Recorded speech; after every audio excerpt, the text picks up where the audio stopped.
Hello दोस्तों, welcome to sleepy classes. तो आज की फ्यू मिनट सीरीज में हम बात करेंगे यूएस की करेंसी मॉनिटरिंग लिस्ट के बारे में। क्या ये लिस्ट है, क्यों रिसेंटली इंडिया को इससे बाहर कर दिया गया, क्या इसका पॉजिटिव इम्पैक्ट है, नेगेटिव इम्पैक्ट है, क्यों चाइना इतने समय से इस लिस्ट में यहाँ पर बरकरार है। तो ये कुछ कुछ छोटे छोटे क्वेश्चन हैं जो कि आज हम यहाँ पर आंसर करेंगे। शुरुआत करने से पहले एक छोटी सी पीस ऑफ इन्फॉर्मेशन आप सभी के लिए जो कि 2023 के लिए यहाँ पर प्रिपेयर कर रहे हैं। स्लीपी क्लासेस द्वारा संभव प्रीलिम्स क्रैश कोर्स 2023 लॉन्च किया जा रहा है, जिसकी क्लासेस 28 नवंबर से शुरुआत हो जाएगी। तो बेसिकली डेली लाइव क्लासेस रहेंगी, 11 से 1 बजे के बीच में कंडक्ट की जाएंगी। स्टैटिक कॉन्सेप्ट्स, करंट अफेयर्स की कवरेज यहाँ पर रहेगी, एमसीक्यूज का डेटाबेस आपको प्रोवाइड किया जाएगा, एफएलटीज यहाँ पर प्रोवाइड किए जाएंगे और साथ के साथ सी सैट की भी क्लासेस यहाँ पर आपकी कंडक्ट की जाएंगी। तो देर किस बात की है, आपके सामने अर्ली बर्ड ऑफर यहाँ पर है। कोड को यूज कीजिए, इस कोर्स में एनरोल कीजिए और अपनी प्रीलिम्स की प्रिपरेशन को और बेहतर बनाइए। अब बात करते हैं आज के टॉपिक के बारे में। तो इस तरीके की न्यूज आइटम है जो कि बहुत सारे न्यूज़पेपर्स में आपने देखी होगी कि यूएस का जो डिपार्टमेंट ऑफ ट्रेजरी है, उन्होंने इंडिया को यहाँ पर रिमूव कर दिया है अपनी करेंसी मॉनिटरिंग लिस्ट से, और कुछ कुछ और कंट्रीज भी जिन्हें यहाँ से बाहर निकाल दिया है। तो क्या है ये करेंसी मॉनिटरिंग लिस्ट, आइए देखते हैं। तो पहली बात, ये सेटअप की गई थी यूएस द्वारा ताकि वो ट्रैक कर सकें कि जितने भी मेजर ट्रेडिंग पार्टनर्स हैं यूएस के, किस प्रकार की करेंसी प्रैक्टिसेस और मॉनेटरी पॉलिसीज वो ट्रेडिंग पार्टनर्स फॉलो कर रहे हैं, जिसमें से इंडिया भी एक वहां पर बनता है। ठीक है जी, इंडिया और यूएस का काफी अच्छा ट्रेड वहां पर चलता है। तो उसी को मद्देनजर रखते हुए इन सभी देशों की जो करेंसी प्रैक्टिसेस और मॉनेटरी पॉलिसीज हैं, उनको वो ट्रैक करते हैं कि किस प्रकार से करेंसी मैनिपुलेशन तो नहीं कर रहा कोई। ठीक है जी, क्यों क्यों करते हैं इस चीज को, वो भी अभी हम देखेंगे। तो कोई भी कंट्री यदि रहेगी जो कि एक्सेसिवली यहां पर परचेज कर रही है यूएस डॉलर, ठीक है जी, और या फिर उनका लार्ज ट्रेड सरप्लस है यूएस के साथ, जो यूएस चाहेगा कि उस पर्टिकुलर देश की जो करेंसी है उसे मॉनिटर किया जाए। अब देखिए, कभी भी यदि हम दो करेंसीज की बात करते हैं या करंटली कंटेक्स्ट में भी बात करें, यूएस डॉलर की जो यहां पर स्ट्रेंथनिंग हो रही है, तो क्यों हो रही है, क्या उसका कारण है तो सारा खेल सप्लाई और डिमांड का ही। किसी भी चीज की यदि सप्लाई लिमिटेड रहे, डिमांड बहुत ज्यादा बढ़ जाए, तो उसका प्राइस तो यहां पर बढ़ेगा ही। तो with respect to Indian rupee भी यूएस डॉलर का प्राइस वहां पर बढ़ता जा रहा है। 80 का मार्क हम यहां पर क्रॉस कर चुके हैं। तो वही यहां पर यूएस भी चाहता है कि हम हर एक देश को यहां पर मॉनिटर करते रहें जिनके साथ हमारा ट्रेड सरप्लस है और जो हमारे डॉलर्स को एक्सेसिवली यहां पर परचेज कर रहा है। अब क्या उसका कारण है, उसको भी हम यहां पर देखेंगे। बट उसके अलावा इंपॉर्टेंट फैक्ट है जो कि आपको ध्यान में रखना है, कौन से एक्ट के आधार पर यह मॉनिटरिंग की जा रही है। तो यूएस का trade facilitation and trade enforcement act है 2015 का, जिसके अंतर्गत 3 क्राइटेरियाज लिस्ट किए गए हैं। यदि कोई भी इकोनॉमी इन 3 क्राइटेरियाज में से 2 क्राइटेरिया फुलफिल कर रही है, तो जी हां, उन्हें ये कहेंगे कि ये हमारी पर्टिकुलर इकोनॉमी इस लिस्ट का हिस्सा यहां पर बन चुकी है, कि उनकी मॉनिटरिंग यहां पर की जाएगी। तो यही चीज है बेसिकली जो कि आपको ध्यान में रखनी है। बट अब 3 क्राइटेरियाज कौन है, आइए एक बार देख लेते हैं। सबसे पहला क्राइटेरिया क्या कह रहे हैं कि सिग्निफिकेंट बायलेटरल ट्रेड सरप्लस होना चाहिए यूएस के साथ। इंडिया के कंटेक्स्ट में बात कर लेते हैं। इंडिया का definitely more than 15 billion US dollars का ट्रेड सरप्लस है गुड्स और सर्विसेज का यूएस के साथ। इसीलिए अभी तक हम इस फर्स्ट क्राइटेरिया को बिल्कुल फुलफिल करते हैं। ठीक है जी।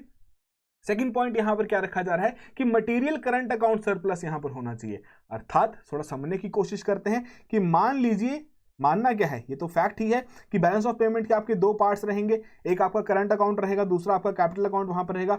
करंट अकाउंट में जितने भी गुड्स और सर्विसेज हैं, उनका जो भी ट्रेड हो रहा है हम उसको रिकॉर्ड कर रहे हैं। तो यहां पर क्या कह रहे हैं, मटेरियल करंट अकाउंट सरप्लस की बात की जा रही है, गुड्स की यहां पर बात की जा रही है कि यदि किसी का इस प्रकार का सरप्लस है of at least 3% of the GDP of that particular nation, तो भी उसे सेकंड क्राइटेरिया में हम बोलेंगे कि जी हां उनका फुलफिल्ड है। या फिर सरप्लस है फॉर विच जो ट्रेजरी वहां की एस्टिमेट करती है मिडिल करंट अकाउंट गैप, किसके आधार पर, treasury global exchange rate assessment framework के आधार पर। तो यदि इन दोनों में से कोई भी कंडीशन यहां पर पूरी होती है तो हम कहेंगे जी हां आपका सेकंड क्राइटेरिया भी यहां पर फुलफिल हो रहा है।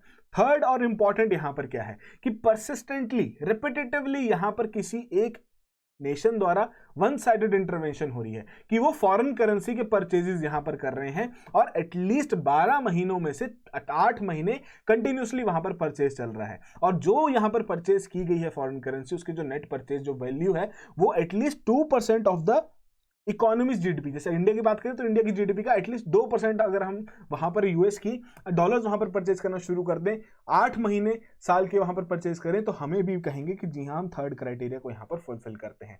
तो यदि ये 3 क्राइटेरियाज पूरे हो जाएं, या इन 3 क्राइटेरियाज में से एटलीस्ट 2 क्राइटेरियाज भी पूरे हो जाएं, तो उस पर्टिकुलर इकोनॉमी को इस लिस्ट में वहां पर लिस्ट कर दिया जाता है। यदि हम बात करें कि क्यों इस प्रकार से किया जा रहा है, वही सप्लाई डिमांड का खेल है जो भी हमने डिस्कस किया।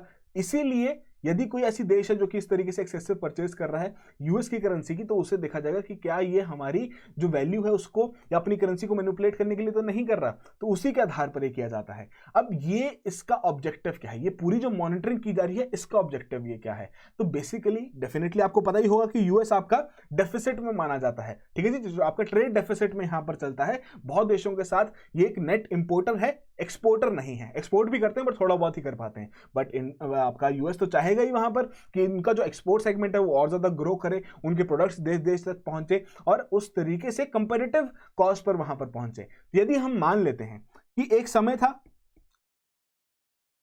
जब $1 की वैल्यू 60 रुपए थी, इंडिया अगर यदि डिसाइड कर लेती कि जी नहीं, हमारी जो वैल्यू है विद रिस्पेक्ट टू डॉलर्स वो 70 रुपए है, तो जो कोई ऐसा प्रोडक्ट जो यूएस मैन्युफैक्चरर वहां पर $1 में तैयार कर रहा है, इंडिया में भेज रहा है, इंडिया में 60 रुपए का बिक रहा है। बट जैसे ही इंडिया ने डिसाइड किया कि जी नहीं, हम अपनी करेंसी डिवैल्यूएट कर रहे हैं, हम चाहते हैं उस तरीके से कि हमारी करेंसी की वैल्यू यहां पर 70 हो जाए, तो वो कैसे कर सकता है कि जब इंडिया ने बहुत ज्यादा वहां पर डॉलर खरीदना शुरू कर दिया, इंडिया ने बहुत सारा डॉलर का परचेज करना शुरू कर दिया और उसको अपने फॉरेक्स में रखी जा रहे हैं, डॉलर की डिमांड वहां पर बढ़ती जा रही है, सप्लाई लिमिटेड है, उसकी वजह से डॉलर का प्राइस वहां पर बढ़ता जाएगा और करेंसी यहां पर उनकी डेप्रिशिएट हो जाएगी। बट यहां पर इंटेंशनली ये चीज की जा रही है, मार्केट फोर्सेस डिटरमाइन नहीं कर रहे, बट इंटेंशनली ये प्रैक्टिस यहां पर की जा रही है, जिसकी वजह से 70 रुपए का मार्क यहां पर टच कर लिया है। तो डेफिनेटली जो चीज इंडिया में 60 रुपए में बिक रही थी वो 70 रुपए में बिक रही है, तो ये यूएस मैन्युफैक्चरर के लिए अब ये पूरा पॉइंट बन गया कि अब उनकी चीज महंगी बिक रही है। अब हमारे लिए यूएस का प्रोडक्ट इतना कंपेरेटिव नहीं रहेगा। यदि कोई 65 रुपीज का प्रोडक्ट रहेगा जो कि यूएस जैसा ही दिखता है,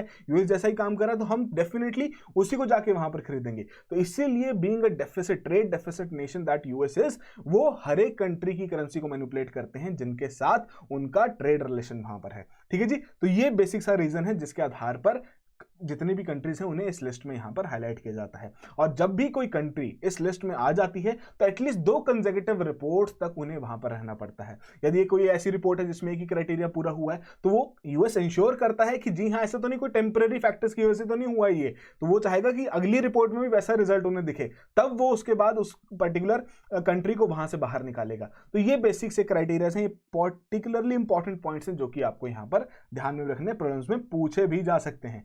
फिर हम बात करें इंडिया को क्यों रिमूव किया गया, तो डेफिनेटली पिछले 2 सालों से हम इसी लिस्ट में थे। अब हमारा सिर्फ एक ही क्राइटेरिया पूरा होता जो कि पहला क्राइटेरिया था, पिछले 2 कंसेक्यूटिव रिपोर्ट से हमारा एक ही क्राइटेरिया पूरा होता, तो अब हमें इससे बाहर निकाल दिया जा चुका है। और साथ के साथ यूएस ने ये चीज भी ऑब्जर्व की कि रिसेंट जो सिनेरियो चल रहे हैं, जब एक डॉलर की वैल्यू 80 रुपए से भी ज्यादा क्रॉस कर चुकी, तो डायरेक्टली आरबीआई ने किसी प्रकार की इंटरवेंशन यहां पर नहीं दिखाई है, कि उसे कंट्रोल करने की कोशिश नहीं की है। आरबीआई क्या बोलता है कि जी हां, जैसे मार्केट चल रही है हम उस हिसाब से चलने देंगे, हम डायरेक्टली इसको कंट्रोल नहीं करेंगे कि $1 की value with respect two rupee कितनी वहां पर रहेगी। उसके अलावा कौन कौन से देश हैं जो कि अभी भी इस लिस्ट में है, ये लिस्ट आपको दे दी जा चुकी है, इंपॉर्टेंट है, डायरेक्टली पूछा जा सकता है प्रीलिम्स द स्टेट पीसीएस में कि भाई कौन कौन से देश हैं जो कि इस पर्टिकुलर मॉनिटरिंग लिस्ट में यहां पर रखे गए हैं।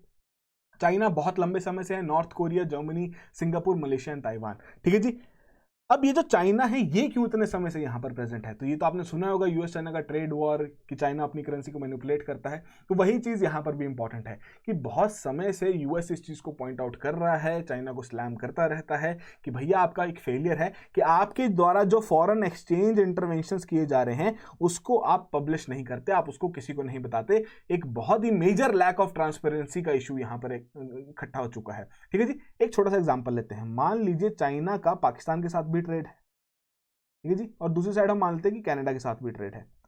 तो यदि कोई भी देश अपने फॉरेस्ट रिजर्व्स को वहां पर यूज करता है किसी प्रकार की पेमेंट करने के लिए, किसी को वहां पर फॉरेन करेंसी भेजने के लिए, तो वही चीज यहां पर चाइना भी कर सकता है। यदि चाइना पाकिस्तान को यहां पर पैसा भेजे, पाकिस्तान भी इस चीज को एक्नॉलेज कर ले कि चलो हम किसी को नहीं बताएंगे, तो ये बात बन गई। तो एक तरीके से जो फॉरेन एक्सचेंज इंटरवेंशन हुई वो एक तरीके की ट्रांसपेरेंट नहीं रही। बट वहीं यदि वो कनाडा को भेजता है, कनाडा, चाइना बोलता है कि चलो मैं तो नहीं बताऊंगा, बट कनाडा तो इस चीज को हाईलाइट करेगा ना कि जी हाँ, मुझे इस तरीके के पैसे यहां से आए थे, इसके बदले में मैंने उन्हें इस प्रकार के गुड्स यहां पर भेजे हैं, ठीक है जी। तो काफ़ी नेशंस के साथ, चाइना, पाकिस्तान, चाइना, रशिया, ऐसे इस तरीके के एग्जाम्पल आप ले सकते हैं। तो जिस प्रकार की जो फॉरेन एक्सचेंज इंटरवेंशन चाइना द्वारा वहां पर की जा रही है वो ट्रांसपेरेंट नहीं है, जिसकी वजह से through out this particular period 2015 से चाइना इस लिस्ट में यहां पर बरकरार है। वहीं इंडिया के साथ जब उसे कंपेयर किया गया तो इंडिया में क्या देखा गया कि जी नहीं, इंडिया में उस तरीके से करेंसीज की जो एक्सचेंज रेट है उन्हें मैनिपुलेट नहीं किया जाता, फॉरेन एक्सचेंज रेट्स को इस तरीके से मैनिपुलेट नहीं किया जाता।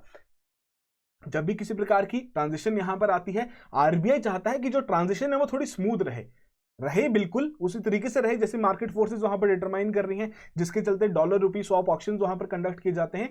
बट कोशिश यही की जाती है कि वो ट्रांजिशन स्मूथ रहे, ट्रांजिशन को रोकना नहीं चाहते, बट ये चीज चाइना में बेसिकली फॉलो की जाती है।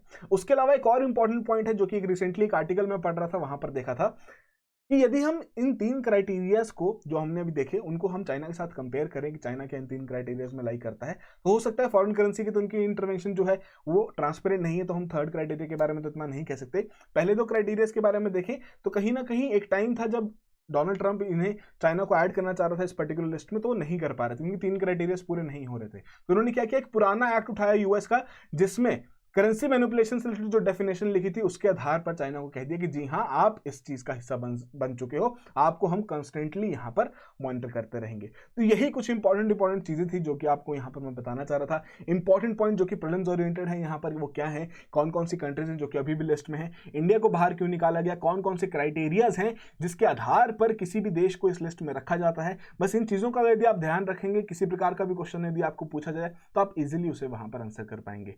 जाते जाते एक छोटी सी पीस इन्फॉर्मेशन 2023 के कोर्सेज से रिलेटेड, प्रीलिम्स से रिलेटेड, कि 2 तरीके के कोर्सेज हैं, एक आपका मेंटरशिप प्रोग्राम है, दूसरा आपका टेस्ट सीरीज प्रोग्राम है। मेंटरशिप आपको दोनों तरीके की प्रोवाइड की जा रही है, academic as well as strategic, जिसमें बेसिक ऑब्जेक्टिव हमारा यही है कि आपके बेसिकली एकेडमिक डाउट्स तो रिजॉल्व हो ही, बट साथ साथ आपकी एक स्ट्रेटेजिक प्रिपरेशन भी वहां पर होती रहे। टेस्ट सीरीज की यदि हम बात करें, 12 फंडामेंटल टेस्ट है, 9 एडवांस टेस्ट है, 9 FLTs हैं। सिंपल ऑब्जेक्टिव यही है कि आप कंटिन्यूसली अपनी टेस्टिंग करते रहें, आपको पता लगता रहे कौन कौन से आपके वीक एरियाज हैं, ताकि उन एरियाज पर आप काम करके अपने प्रीलिम्स की प्रिपरेशन को और बेहतर यहां पर बना सकें। आई होप सभी चीजें आज के सेशन में आपको समझ आई हूं। तो जाते जाते मैं आपको यही एडवाइस करूंगा कि रेगुलरली इस इनिशिएटिव को फॉलो करते रहिए। अब थोड़ी जो 2023 के अटेम्प्ट वाला जो समय है वो थोड़ा नजदीक आ रहा है, तो जो आपकी अगर बैकलॉग्स हैं उनको क्लियर करना शुरू कर लें, करंट अफेयर्स अपने कवर करते रहें। So that will be all the very best, have a good preparation.